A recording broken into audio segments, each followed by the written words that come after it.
standing up for our Israeli siblings in this moment of need. And you all know this because you're here, but it's just, I think, an important time to remember that what happens in Israel matters for all Jews, that the people who are fighting for Israel are fighting for all of us, for Jewish freedom and safety in this world. And so I just feel really grateful to be able to be part of a community like Zioness, and to have all of you be part of that community where we can come up with strategies and engagement opportunities and talk to the people that we love in the progressive movement, and talk to the people that are in our lives and our worlds who may or may not be part of the progressive movement, or may or may not know a lot of other Jewish people, or have exposure to our history or our identity or our narrative or what Zionism means to us. And Zioness is going to have, if you're not on our mailing list, you should get on our mailing list. You should follow us on social media. We have a ton of stuff already going on in terms of action items. But we're going to need, of course, to, again, have the tools to process the grief in order to be able to do the work that we want to do in this moment as diaspora Jews, in, solidarity and channeling the kind of strength and resolve and resilience of our Israeli siblings. So again, thank you so much for being here. And it is so my privilege to tell you a little bit about Brandon. Brandon is a Gestalt-informed and existentially minded professional whose work is embedded in the principles of hope, integrity, and compassion. He employs a diverse range of approaches, interventions, and practices to increase your awareness, build your potential, and support you to achieve your desired outcomes. Inspired by questions of human existence, the meaning of life, and purpose, Brandon welcomes you into an authentic partnership of discovery and growth. His practice is further supported by key developments in neuroscience, somatic awareness, and trauma-informed care. He brings over 20 years of professional and volunteer experience across 3 countries in the for-purpose sector, and he is a skilled therapist, a passionate leadership practitioner, which is how I know him, and a seasoned facilitator of personal transformation processes and important gatherings. His bio is much longer than this, but he does a lot of things for a lot of people. He is, one of those mensches that just shows up and supports you when you need support. And I know that in this moment, there are a lot of people leaning on him. And so the fact that you are sharing this hour with us, Brandon, we're extremely, extremely thankful. So I'll turn it over to Lisa Frocus, our organizing and advocacy rock star at Zioness, and she'll lead us in a mourner's Kaddish that we can do together. Feel free to, should I unmute everyone? Do people want? Everybody should stay muted, but please say it with me. It doesn't matter that we are not physically together. Our shared energy matters, and especially in this time of mourning for Am Yisrael, it means so much to be here together. Yitkadal v'yitkadash shemei rabbah, v'yamad yivrach yotev yalmich malchutei, v'chayachon v'yomechon v'chaye dechol Beit Yisrael, ba'agala v'zman kari v'yimeru, amen. Yehei shmei rabbah mevarach le'olam u'me'omaya, yitbarach v'yishtabach v'yitpa'ar v'yitroma v'yitnaseh, v'yitadar v'yitaleh v'yitalal shmei dekudasha b'richu. Le'elami kol birchata v'shirata, tushbechata v'nechamata, damiram bi'alma v'yimeru, amen. Yehei shlama rabba min shemaya, v'chayim aleinu ve'al kol Yisrael v'yimeru, amen. Oseh shalom b'mromav, ya'aseh shalom aleinu ve'al kol Yisrael v'yimeru, amen. May he who creates peace in all his celestial heights, may God create peace for us all and for all Israel, as we say together, amen. Thank you, Lisa. Brandon, we turn it to you.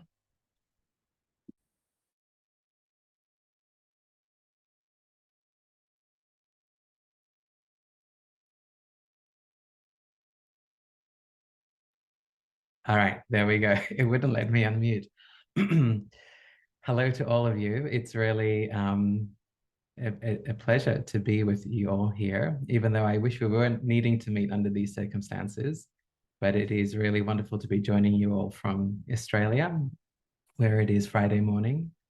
And I will try to speak maybe just for the next 20 or 30 minutes. And then I'm very happy to take any questions that may come up. And generally the questions are more interesting and more important because they're your questions. What I'm going to present here is just a bit of information, and hopefully some of it resonates, and feel free to kind of use or take forward that which is useful to you and to leave that which isn't. I just want to say here too that this session is really designed to be educational and conversational. This is not a diagnostic session. And this session in no way is a substitute for any professional support that you may otherwise seek or require at this time. So I want to begin here by saying that grief is a very normal and natural and human response to loss. And what we are experiencing right now is really perhaps an unprecedented level of loss in our lifetimes, perhaps. And what I want to suggest here too is that we're actually experiencing different types of loss. And the first type of loss that we are experiencing in this moment of war is what I call traumatic loss. Here I'm referring to particularly human life, family, friends, colleagues, community members, even strangers, people that we don't know personally, but who we feel connected to. And I'm also here referring under traumatic loss to property and pets, and also to our sense of security or stability or protection, not just in Israel, but as we know, people all around the Jewish world are feeling this sense of insecurity right now. Even here in Sydney, just this week, our Jewish day schools have had police forces outside of the schools as an example. I think the other level of loss that we are grieving at right now is what we call ambiguous loss, which is a technical term. But here primarily I'm referring to the hostages that have been taken by Hamas and other people who are yet to be accounted for. And this is an ambiguous loss because we don't actually know if they are dead or alive. And so we sit in the kind of the middle, the unknowing, the not knowing of where they are and if they're with us or not. And the third level of loss that we also are dealing with here is what we call anticipatory loss, which is the sense that we are already grieving losses that we anticipate will come or anticipate will occur. And so this may relate to certain hopes or dreams that we might have. Maybe we have plans to travel to Israel soon. Maybe we have particular aspirations that are kind of implicated by the current war and situation. So already in this moment, we are anticipating, and as a result of that, grieving the losses to come. Grief really creeps into every crevice of our lives and can affect so many domains of our lives. Here are just a few up on the screen: emotional, physical, psychological, energetic, behavioral, spiritual, relational. And I'm just realizing that you have Australian spelling on the screen. So yeah, grief is one of these emotions and responses to loss that really permeates all dimensions of our lives at different times as well. And we can oscillate between these at different times. And because grief can be so enormous, it is very common and very normal for us to feel a whole variety of feelings in addition to the primary grief.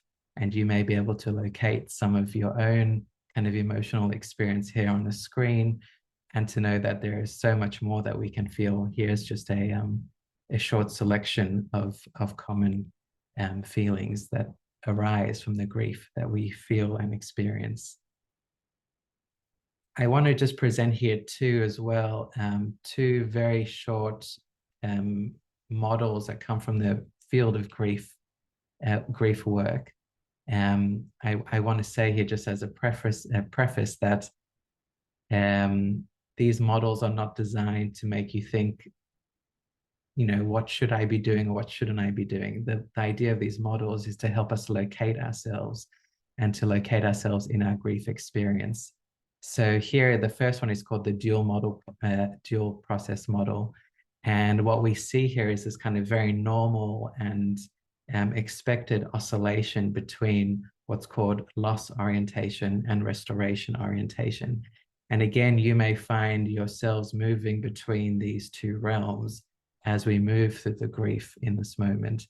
The loss orientation being really about being with the grief, the intrusion of the grief, and the restoration being around getting on with the rest of our day, getting on with the rest of our lives, trying to at least, even when that may seem difficult or near impossible. But the point here is really just noticing this oscillation that may occur, where we may feel very overwhelmed by the grief, and at other times we may feel very functional in the rest of our day or life. And the other model just to present here is about grieving styles. And I mean, obviously we could spend a week talking about these different models, but just in a nutshell, to notice here how we all have different styles and different ways of grieving, and there's no one way to grieve. And so some people grieve what's called instrumentally, and where we focus on kind of head functions, our cognitions, our thoughts. We try to master our feelings. We become very solutions focused. We want to do, we want to fix, we want to help. And our grief is expressed very behaviorally or physically. And at times others and other people may express their grief intuitively. So that's really coming from the heart center, focusing on feelings, wanting to talk about our experiences, wanting to talk about our feelings, wanting to process the feelings, and wanting to express the grief emotionally and perhaps even spiritually. So again, I'm just offering this because you may be able to locate either yourself, your innate grieving style, or maybe someone close to you, and this may give you an understanding as to how someone else is grieving, and it may also help you to locate whether or not you move between these two different styles of grieving. I'll just mention here too, in terms of the trauma, that what we are experiencing is traumatic, and there's no doubt about that. And when I use this word trauma, I know trauma is a very kind of broad, open-ended term, but I kind of use the word trauma here in the most foundational sense, the most foundational definition of trauma, which is to say that trauma is an event or an experience that overwhelms our central nervous system, meaning that there's something about these events or these experiences where the emotional nature of the experience is so grand that our body, our nervous system can't process it, it can't digest it in real time. And that's what creates, in part, the traumatic nature of the event. And what we're dealing with here is actually what we would call big T trauma, exclamation points, because what we're talking about here, what we're dealing with is terrorism, war, traumatic death, and psychological welfare. This is not little t trauma, which is a whole separate conversation in and of itself. But I do want to just name the fact that we're dealing with, in bold, big T trauma, and I don't want to kind of minimize that in any way. And the nature of this big T trauma is that it also brings profound uncertainty and fear. And the nature of the profound uncertainty is that it also then creates a lot of anxiety. And we just don't know what will come, what will be next, what will happen today, tomorrow, at any point in time. The other aspect to the nature of this trauma we find ourselves in is that the news and the content of this war is highly visual, it's widely available, and it's easily accessible. Not just for us, but everyone around us, including children, which brings its own set of complexities. But the nature of the high visualness of the war and the trauma is also something we need to be very mindful of. We'll come back to that a little bit later. But ultimately, what I want to say here too is that, at least from a Jewish perspective, this war poses an existential threat to our Jewish existence, to our identity, and to our values. And that, I think, is in large part a contributing factor to the traumatic nature of this war. Many of us may also be experiencing what's called vicarious trauma. I don't know how many people may be familiar with this term. It traditionally comes from the helping professions. But given that so many of us are in a helping role right now, I thought to mention this here, because what vicarious trauma is the negative transformation that can occur in helpers, people who care and want to help, and that results over time from empathic engagement with traumatic material. And when we, as the helpers, feel that commitment or that responsibility to help. And so this really is a bit of a blind spot for all of us who are trying to help and be supportive in this at this time, that we too may be vulnerable to vicarious trauma, that we can actually adopt traumatic symptoms through our exposure to the work that we're doing at this time. And vicarious trauma, if I just bring your attention to the third bullet point here, is what has also been called the cost of caring, which is a very challenging concept in and of itself, but I do want to put it on the map here just so that we are aware of it and can hold it in our attention at this time. I do want to say that vicarious trauma is not the same as burnout, and burnout can often be offset by time out and rigorous self-care. Vicarious trauma rarely requires traumatic intervention, trauma support and trauma intervention. But I do want to put that on the map here too. And then just to say too, with a very heavy heart, that there is also intergenerational and historical trauma at play at this time. And so much of what we're seeing and so much of what our people are experiencing in Israel right now is reminiscent of horrific and haunting pogroms from our history. We know that 7 October was the deadliest day for the Jewish world since the Holocaust. And I imagine too that for many, particularly in America, there may be historical trauma at play here from 9/11, given the nature of the terrorist act. So when we're talking about trauma, we know that trauma affects our cognitive functions, our emotions, and our survival or arousal states. But I do want to refer here a little bit more to some specific work from Bessel van der Kolk, who is perhaps one of the global authorities and experts in trauma care and trauma treatment, which is to say that trauma can really impact our brain at 3 very distinct levels. The first is that trauma can impact our threat perception system in the brain. And the impact of that, the consequence of that, is that we will generally, when that perception system is enhanced, we will generally feel a lot more unsafe, because we tend to then move through our life or through our environment as if everything is a threat. And perhaps some of you are already feeling that or experiencing that in your communities, in your local environments. The second piece here is that trauma can impact our filtering system in the brain. And that means that it can become very hard to discern what's important, what's not important, what can wait, what needs to be done now. And that's why we may experience almost a lack of focus, or brain fog is what a lot of people call it, in a moment like this, because we just can't, our brain struggles to kind of organize things in an efficient way. And the third impact here of trauma is that it can blunt our self-sensing system, meaning we may feel out of sorts, we may feel detached from ourselves or disconnected from ourselves, because we're not really, our ability to understand and connect with ourselves gets blunted. And this too can be an impact of trauma. So again, I'm just kind of offering this kind of theory and technical information to hopefully help you locate or understand anything that you might be experiencing at this time. These are 2 other associated terms. I don't want to say too much about them right now, but I will mention that there is also the risk of secondary traumatic stress, another technical term. And this occurs in people who are witness to a trauma, but who don't develop empathic relationships with the victims or the survivors.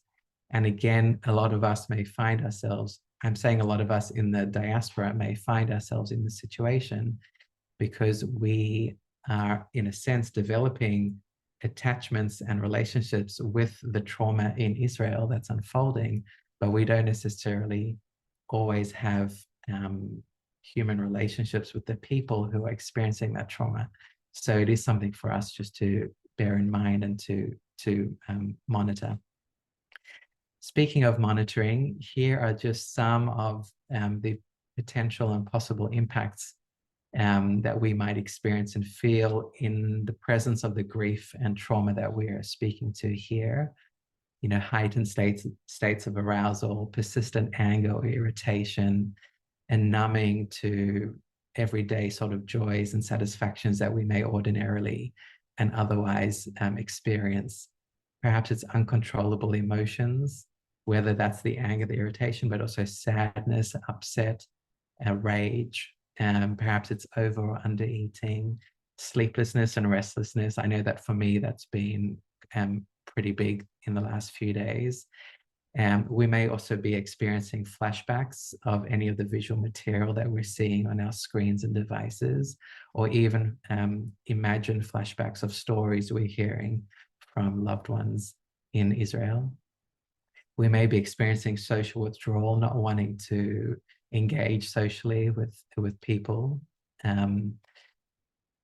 Depressive or anxious states of mind. That doesn't mean to say that that is depression or anxiety in a clinical sense, but just kind of sad and anxious states of mind.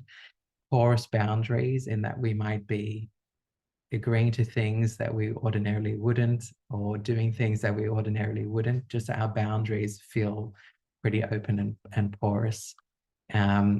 It is worth monitoring at this time for any sort of substance reliance or abuse as a way to cope or manage ourselves. Any interruptions to our personal relationships, intimate relationships, any general sort of headaches or body pains that seem to be persistent, vivid dreams, or persistent dips in our concentration and focus. And obviously that relates to what we were saying earlier about the impacts of trauma. I'm not going to mention this here, and maybe it'll come up in questions, but obviously navigating this moment with children brings its own set of complexities, but we can come back to that if needed.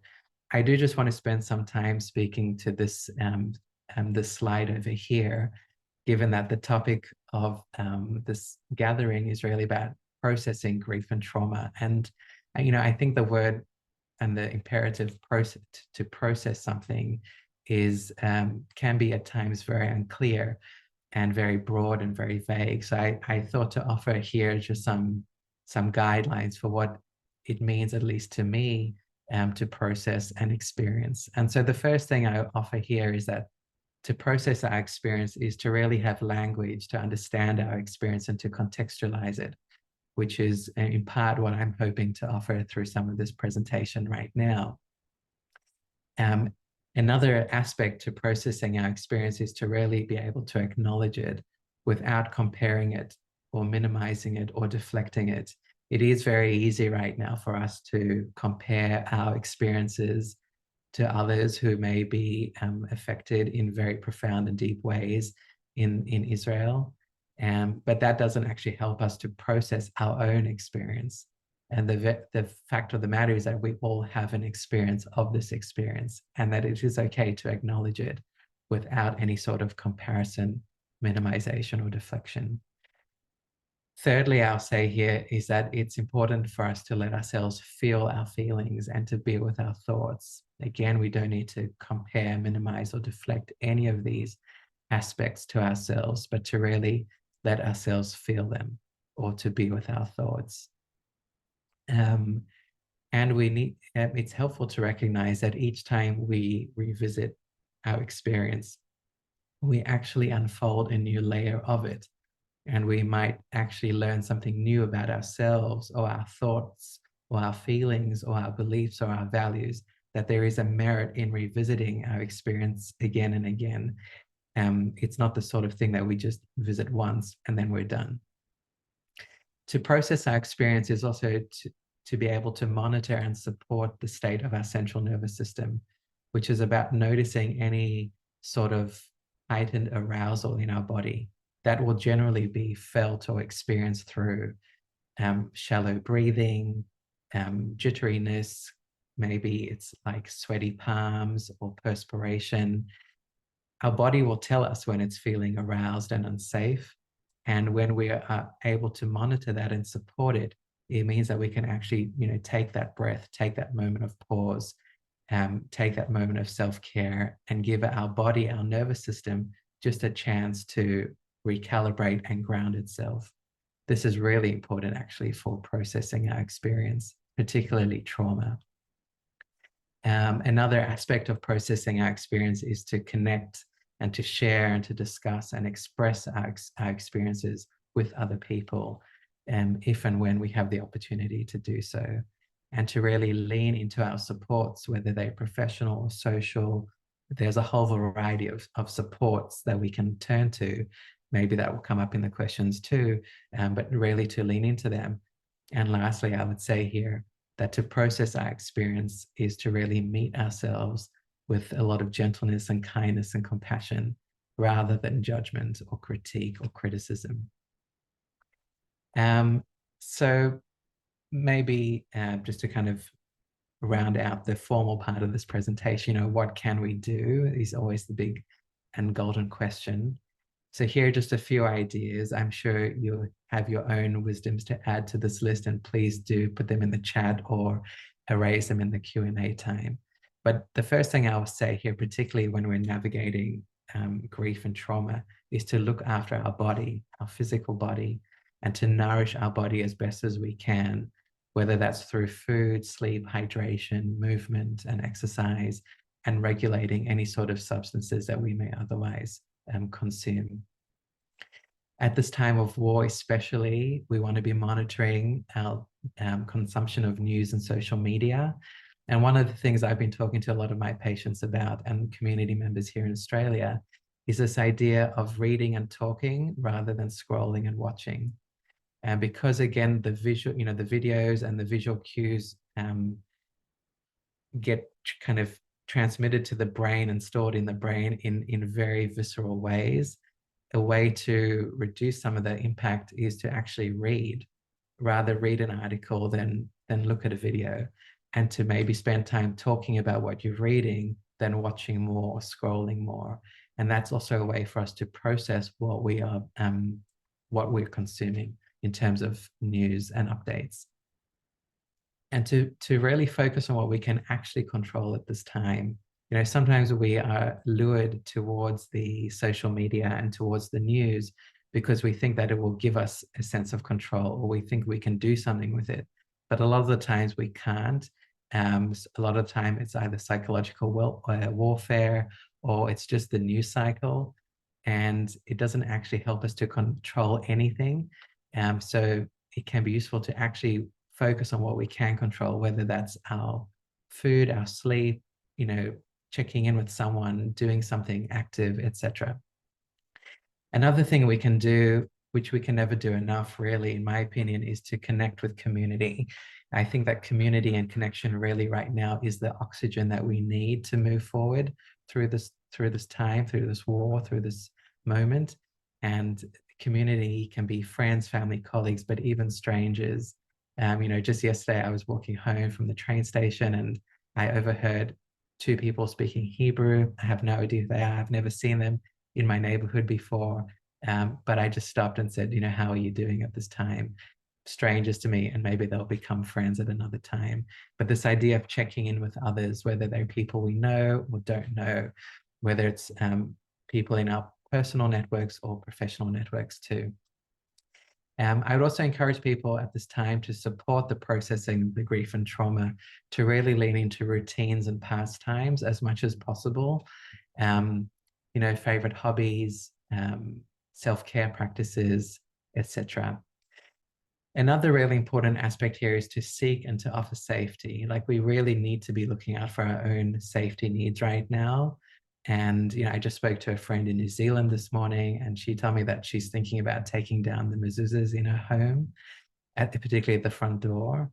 And yes, I could have many opinions about that, but my response to her was, do what you need to do right now to feel safe. And also we can offer safety to people, physical safety, but also emotional and spiritual safety to others. I think that our spiritual needs are really important at this time. And one of my other thoughts here is for us to lean into prayer or ritual or song to really access and elevate our spiritual selves at this time. And of course, one of the biggest things we can do is to contribute and to get involved, whether that's volunteering or educating or advocating or donating or checking in with people. There are so many things we can be doing right now And a lot of that is very important. And obviously, we always have the option to seek professional support. And I know that a lot of communities around the world now are finding ways to offer professional support for free, because we know that at other times it can cost, and that can be prohibitive. So I just want to say lastly here before Q&A that as well, it's okay to not be okay right now. And I think this is a really important reminder for all of us to just keep at the forefront of our mind that we don't have to be okay every second of the day. There's a lot going on. This is highly traumatic, brings a lot of grief, and we can give ourselves time to grieve and to be in our experience as we process it. And just another thing here, which is to say that 3% can make a huge difference. So when we're talking about supporting ourselves, you know, we don't have to, none of what you're hearing here or none of what you will hear in other places is a requirement for you to do 100% of it. But my view is that even 3% can make a huge difference. If we can, you know, regulate 3% of our news consumption, that can make a huge difference. And the reason I say 3% is because the difference in DNA between a chimpanzee and a human is 3%. And we know what a huge difference that has. And so rather than thinking about these things in absolutist or 100% terms, you know, what's the smallest commitment I can make to supporting myself in this moment is perhaps a different way to think about it. So I just want to say here, you know, may God comfort the bereaved among us. May we all offer each other a shelter of peace and protection at this time. May those missing be rescued and returned speedily. May our armed forces come home safely, and may we all be safe and resilient. So I'm happy just to pause it there and to field any questions, comments, concerns that have been generated for you from any of this content. So I'm going to ask the first question. Yeah. And if people have questions, please feel free to put them in the chat. I guess I kind of have, well, I have a couple, so I'll put them together and it could take. So one thing that I think is coming up with a lot of friends, especially people who have loved ones in Israel who are going to Miluim, who are, you know, we don't know when they're going to come back, people who maybe know a hostage, someone that we have no idea what's going to happen. I think there's a feeling of guilt, and I don't know if it's exactly survivor's guilt, but there's a feeling of like, you know, even as I said at the beginning, that they're fighting the physical fight, and you know, sometimes it could feel like we're useless, or you know, like we're not contributing, at least to the extent that they are. And we know that this is an existential fight for the Jewish people, and that Israel's safety and strength is the safety and strength of the Jewish people. Obviously, survivor's guilt, or whatever it is that I'm referencing, happens all the time in lots of different contexts, but it has a particular, I think, connection to the Holocaust. And so I'm sure it's something that you've encountered before. And I'm just curious if you feel like there are ways that people could think about that, you know, the feeling of not being in Israel. I mean, we can't get to Israel even if we wanted to be there, but I know that that's a pain, a particular pain that a lot of people are feeling. It's a wonderful and complex question. What I'll maybe offer here is that the invitation just to kind of notice the comparing that's happening at a cognitive level between and the assumptions we're making about what is the best thing to be doing or what's the right thing to be doing right now. There's like some sort of cognitive trap that's playing out in our brains when we think about that, and just to notice that. But I also say that, you know, it takes many forms of service to manage a moment like this and to perhaps win a moment like this. And I do believe that we all have a contribution to make, and that there's not just one way of contributing or serving our people right now. And so if we can remove the comparison that we put in place, or that our brain puts in place, then we're able to see that there are actually many different ways for us to contribute. And then we can recognize that all of those contributions play a role and play a part for the greater good. And I hope that people can take refuge in their own contributions at this time, knowing that they are actually contributing towards the success or the desired outcome that we're all hoping for and praying for.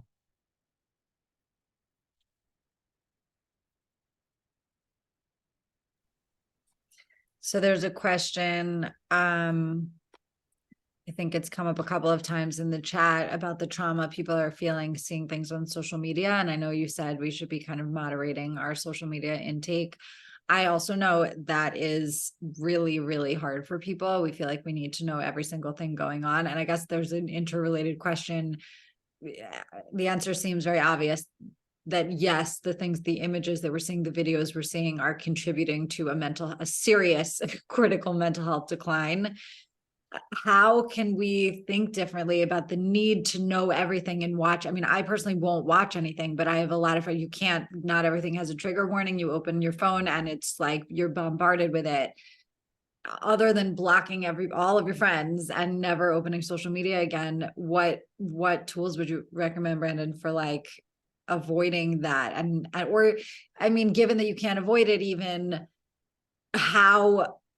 what kinds of like, are there, would you say, like breathing exercises? Like, are there things that, when you can feel your body kind of getting out of control, you can feel yourself having a traumatic reaction, like what can we do to kind of de-escalate ourselves? Or is that even possible? Yeah. So one thing I'll say is that you can always delete your apps from your phone. You can make it harder for yourself to access the content. I know a lot of people are already doing that, but that, we can do that. It is possible. And then to the second part of your question, I would say, try to pay real close attention to what your body is telling you in the moment. Your body will know if you're entering a traumatic response to that content, because you will notice it in your breathing primarily. That will be the first thing to go. You'll move from kind of deeper diaphragmatic breathing to shallow breathing, fast breathing, or you may even be holding your breath. That's going to be your number one indicator that something's going on in your body. You're having a reaction to the content. And beyond that, you may begin to feel quite jittery in your body. And so if or when you begin to notice any of that, that will be your cue, if you really listen to your body, to disengage from the content, turn it off, delete it, whatever it is, and to give your body, your central nervous system, a moment of pause. That's the time to take a deep breath. That's the time to go outside and get some fresh air. That's the time to have a drink of water. That's the time to stretch your body. That's the time to go for a run or whatever it is. When your body is entering, your nervous system is entering that kind of terrain of arousal. It's really the arousal state of the central nervous system that we're trying to regulate and manage and monitor. Does that make any sense? Yeah, I think so. Okay. I'm going to ask Sivia to unmute. Does that work? There we go. You're still muted, Sivia. Can you hear me? Yes. Yeah. Okay. Thank you so much for this information. It's been really helpful. Today, yesterday, the day before, years. I wouldn't just say this is a day or so. I'm in the advocacy space, and the problem is I'm constantly traumatized, and I still have to speak up for people. How do I deal with this? Today, I was at school, and I had to make sure that we weren't talking about Free Palestine again in my class. Like, I hardly have enough energy to even stand up and get out of bed. And I have to do these things. Yesterday, I was at a meeting to make sure our schools, things that we're trying to implement in our school system isn't like this. And then in other spaces of other advocacy things, I was reaching out to different leaders of saying, can you please make sure your school system is doing this? Reaching out to leaders, reaching out to this, reaching out to that. I know I'm traumatized. I know I'm not breathing. I know I'm not sleeping. I know I'm not doing well. But things also have to be done because we can't let these things continue. So how do I manage that? I don't know that. Yeah, that's my question. Well, firstly, I just want to acknowledge all that you are doing for for our community and for the Jewish people at this time. And I hear the urgency in your voice, and I understand the urgency at this time. What I want to invite you to consider is that, and it may not feel like this, but to try consider or hold the possibility that some things can wait. Because your sense of self, your sense of stability, your well-being has to take priority over the cause. Because if you are not in your best self, what's the point, right? And so it might mean canceling a meeting tomorrow, or it might mean leaving a lecture hall. You're not walking away from the cause, you're walking towards your own well-being in that moment. And I think an important thing for all of us to recognize here is that every no, the other side of a no is a yes. So when I say no to something, I'm saying yes to something else. When I walk away from another incident on campus, I'm saying yes to perhaps my own self-care and self-regulation and well-being. And in that moment, that's really, really important too. And so I hope that you can kind of prioritize your own well-being as much as you're prioritizing the cause right now, and let yourself straddle both at different times.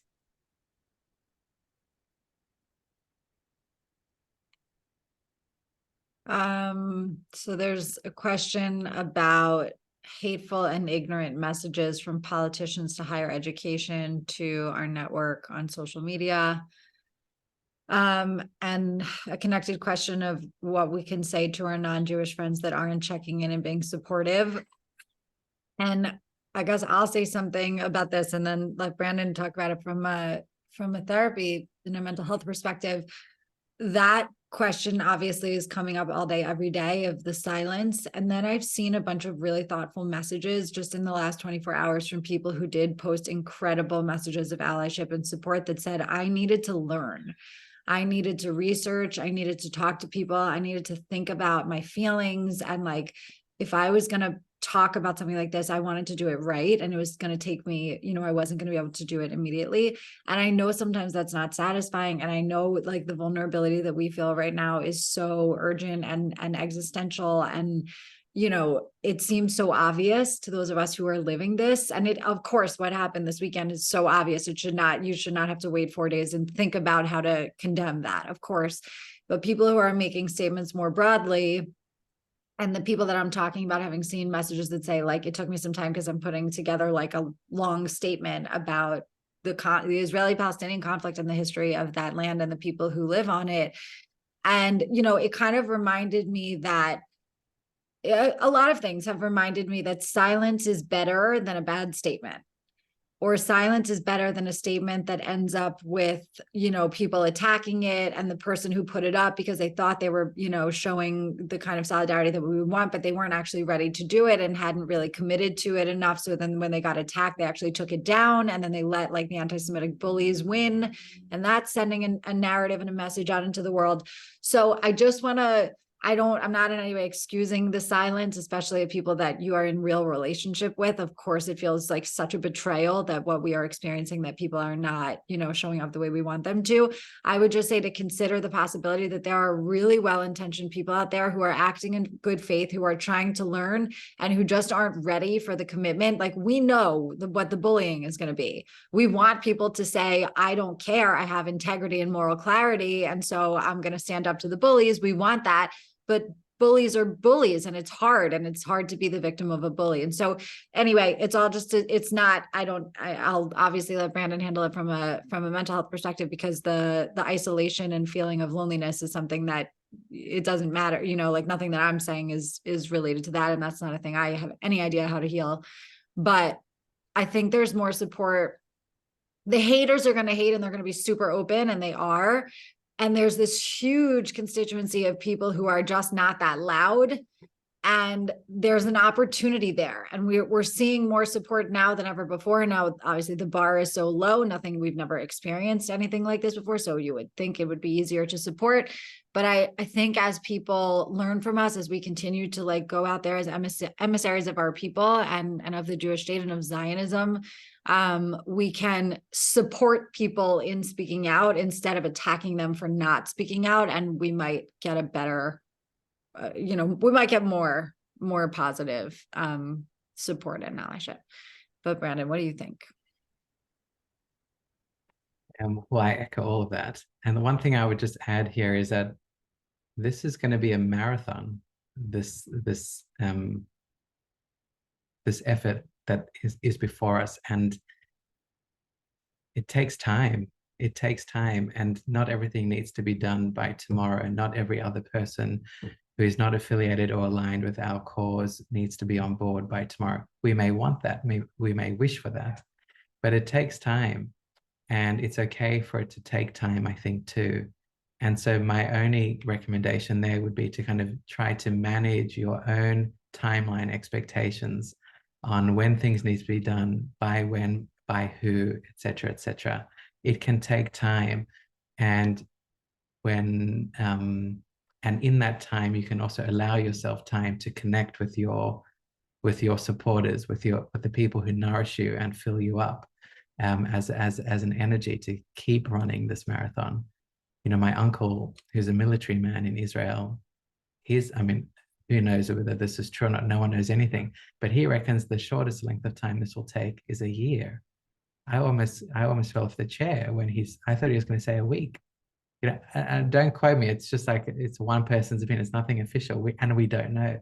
But that people are even thinking that this could be a year is even terrifying in and of itself. This is going to take time. We have to manage our internal resources and slow down. And also, slowing down really benefits our central nervous system. Keeps it regulated if we can slow down, even amid the urgency. There's some other hands up. Yeah, I wanted to go back and forth between the hands and the chat. Yeah. There was a really good one in the chat about it feeling wrong to be living this person's life as usual, but it helps no one, least of all her, to sit around and be depressed. How do you manage the dissonance of like having a normal life in any way while also being, feeling the feels of all of this? Yeah, it's a complexity. It's a dialectic. It's a polarity that we are being challenged to hold in this time, right? That we can feel safe and protected, perhaps, in the communities we live in right now, and at the same time, our family, friends, and strangers in Israel do not have that protection and safety. It's a real challenge. And there is no easy solution to that, other than to recognize that it's a polarity, and that we are being called to hold it as best as we can. And that in trying to hold the polarity, the idea that more than one thing can be true at the same time, we will oscillate between both ends. And just to kind of gently notice as we move between both, hopefully without judgment, right, towards ourselves.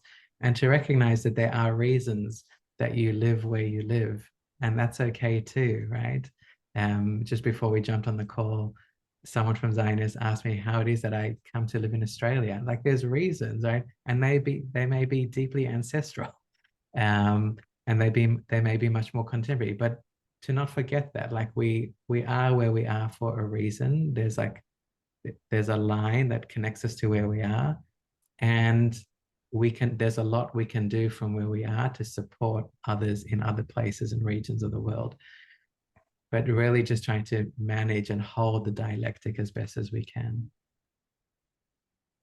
There's a great tip in the chat that somebody made a post that she was taking a break to grieve, and it held her accountable to actually take the break because she posted it and she said, I'm taking a break. I've seen people do that. I think that's pretty smart. Yeah. And another one is to put an out of office on your emails permanently, if you can, and say, it may take me a day or 3 days to get back to you. This is a very busy period right now. It might take me a few days to get back to you, but I will. right? So that you take off the pressure of needing to respond to everything straight away. Yeah. Okay, Lauren, I'm going to unmute you. You're the last question, and then we will close. Hi, thank you very much. My question pertains to those of us who are allies and feeling also being empaths. When you are just very sensitive to emotions and pain and other things like that and feel the weight and heaviness.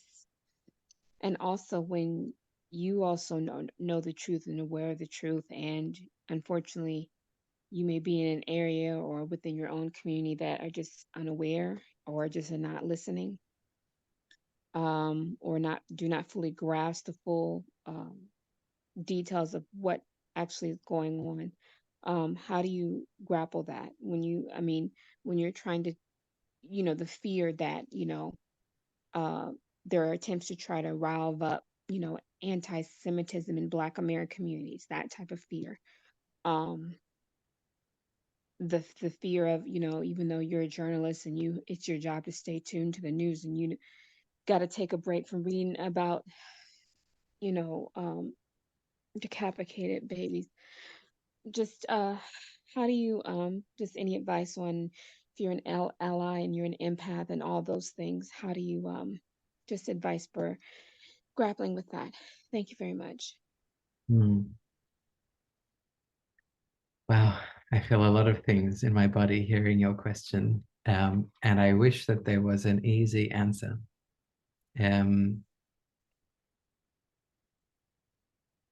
I will say maybe a few things. One is to recognize that your experience is your experience. And that's really important. Again, coming back to the not wanting to minimize it or deflect it or compare it, right? This is your experience. And to really honor that this is your experience in this moment, to let yourself feel all the feelings that you are feeling at this time is important too.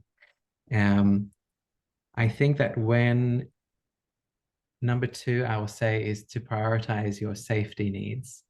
Like if you find yourself in an environment where it feels unsafe to your well-being and your security, is there something you can be doing right now to prioritize your safety needs?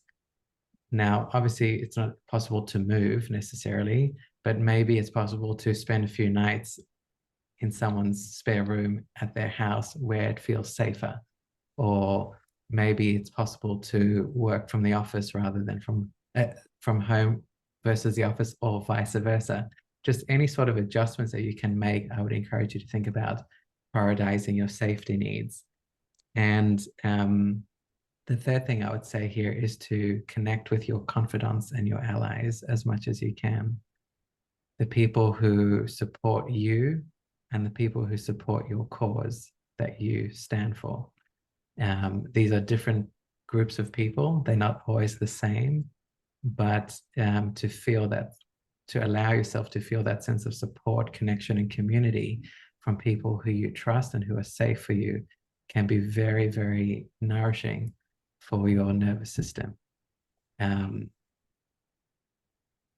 Which just leads me to another point, which maybe I can close on here, which is to say that a lot of us are trying to work from our front brain at the moment, which is the kind of the C-suite of our brain, the cognitive, executive functioning of the brain, logic, reason, advocacy, education. Like these all are front brain parts of our mind, the part above our eyes. But a lot of what we're feeling and experiencing is in the middle brain, the emotional warehouse of the brain, the fear, the trauma, the anxiety, the unsafety, all of that. And so we can't actually get to the front brain when the middle brain is so active and illuminated. And so so this is to your question, but also to kind of really everything here, we have to address the middle brain first.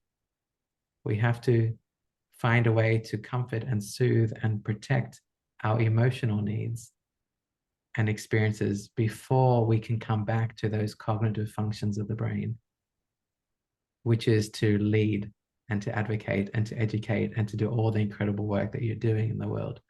And so I'm just adding that to your question, Lauren, because I wonder how you can give yourself time, perhaps first, to comfort your middle brain so that you can get back to the amazing work you're doing from your front brain.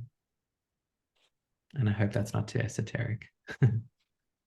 No, I think that was a beautiful note to end on. And I just want to thank you so much. I genuinely feel like I'm breathing better. I don't know if anyone else feels that way. Like it's been really hard to breathe over the past few days. And I think it's your voice, Brandon, or maybe it's just that I know you and I know how supportive you are. But I think like the tools and even just thinking through as you were talking, our systems and functions and the way they work, and you see yourself in them. And, maybe there's a way we can like interfere with the system, or like plug it and be like, no, don't do that. Or, we'll know that the input is going to result in the thing that we don't want to happen. And even subconsciously, it will stop us from doing something that we know is going to trigger or traumatize us. So I thank you all so much for being here. I'm so grateful to this community and to everyone who has wanted to be part of the kind of grieving and processing together. Tuesday's event was really beautiful. If anyone was on it, if not, it's recorded and it's on our website. We will have next week our quarterly How to Talk Like a Zioness program. We do it every quarter, and we actually already did it for this quarter, but we're going to do it again in light of what's been going on, given the difficulty of the conversations that so many of us have had to have over the past week, and how many new people there are to our movement. Unfortunately, even just in the last 5 days or so, how many people have found Zioness and thought to themselves, this is the first place I feel at home as a progressive and a Zionist, and wanting to engage with people who share my worldview and my values and help them understand who we are as a people and what Zionism means. That's what Israel means to us, and why we need their solidarity so profoundly right now. And so we really encourage you to sign up. Our team put the links in the chat to invite your friends, to tell people about this training. It's a really powerful training. Every time we do it, people stay on long after the training is over. You don't have to do that. We wrap up the training in an hour. And if people want to stay and talk and, think through different challenges together, we're happy to do that.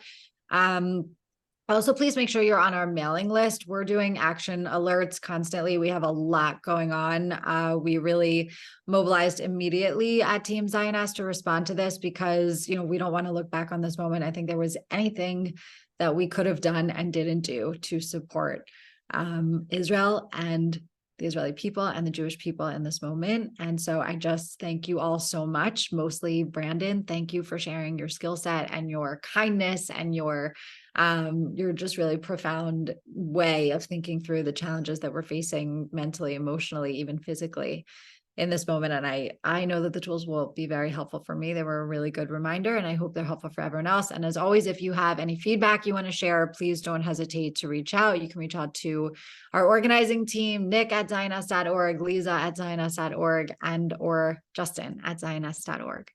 And we really hope to see you all soon. If there's any way that we can support you,